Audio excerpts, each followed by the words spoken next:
बिस्मिल्लाहिर्रहमानिर्रहीम। अस्सलाम वालेकुम व्यूअर्स, कैसे हैं आप? दुआ है अल्लाह ताला आपको खुश रखे, आबाद रखे, आमीन। आप देख रहे होंगे आज हम बनाने जा रहे हैं जी यखनी। हमने ये गोश्त ले लिया हुआ है, ये हमने बीफ लिया है, ये हड्डी के साथ हमने गोश्त लिया है। आप देख रहे होंगे हड्डी वाला गोश्त है। और साथ ही इसमें ये कुछ मसाले, थोड़े मसाले हम इसमें ऐड करेंगे। ये सबसे पहले मैं इधर से शुरू करती हूँ। ये लहसुन है हमारे पास, 10-12 जवे लहसुन के हैं, ये देसी लहसुन है।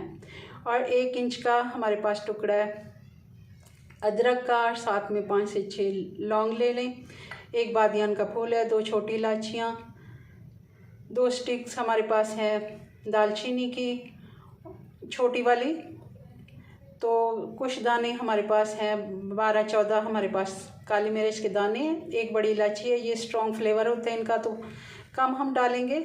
और साथ ही हम ½ टीस्पून नमक डालेंगे, 1 टीस्पून हम इसमें हल्दी डालेंगे। सर्दियाँ, सर्दियों से बचने के लिए हमें चाहिए कि हम शोरबे इस तरह के बनाएं। यखनी सूप बच्चों के लिए बहुत ज़रूरी होता है, बड़ों के लिए भी, जो बुज़ुर्ग घर में होते हैं उनको आप दें।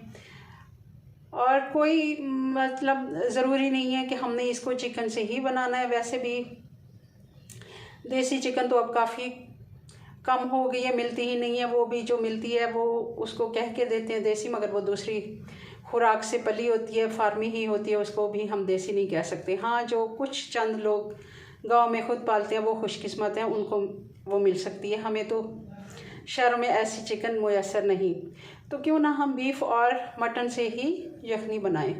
ये ताकत में उससे कोई कम नहीं है, बल्कि बच्चों के लिए तो ये बेहद ज़रूरी है। आप ये ज़रूर बनाएं और उनको दें। ज़ुकाम वगैरह इस मौसम में होता है। तो चलें बनाना शुरू करते हैं। बहुत ही आसान ये बन जाती है फटाफट। हमने ले लिया प्रेशर कुकर, गोश्त मैंने प्रेशर कुकर में डाल दिया है। अब ये सारी चीज़ें, और अदरक को मैंने पीसेस में कट कर लिया, क्योंकि एक ही पीस था, तो ये बाकी सारी चीज़ें हम इसमें ऐड कर देंगे। और साथ ही इसमें पानी डाल देते हैं। पानी तकरीबन हमने इसमें 1.5 लीटर लगाना है, जिसमें आधा लीटर तो इसने खुश्क हो जाना है, और 1 लीटर तकरीबन 4 से 5 कप हमें यखनी मिलनी चाहिए इसे। तो ये मैं इसमें पानी डाल देती हूँ।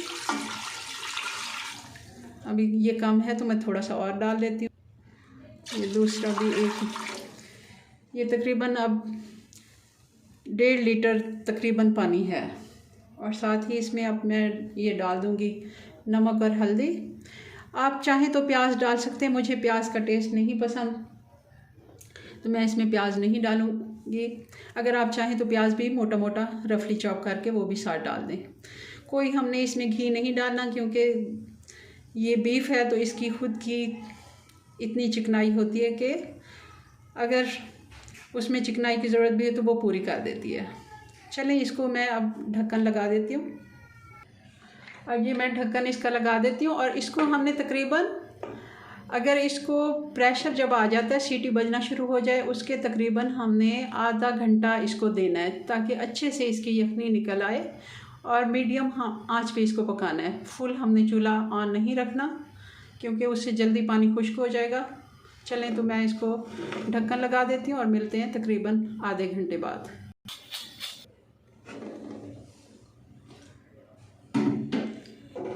तकरीबन इसको आधा घंटा हो गया। अब इसको चेक कर लेते हैं।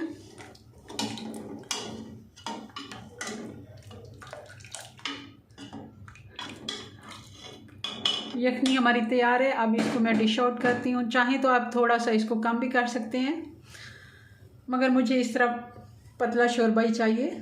अब मैं इसको छन्नी से छान के तो इसको डिश आउट करते हैं, फिर आपको इसकी फ़ाइनल लुक दिखाते हैं।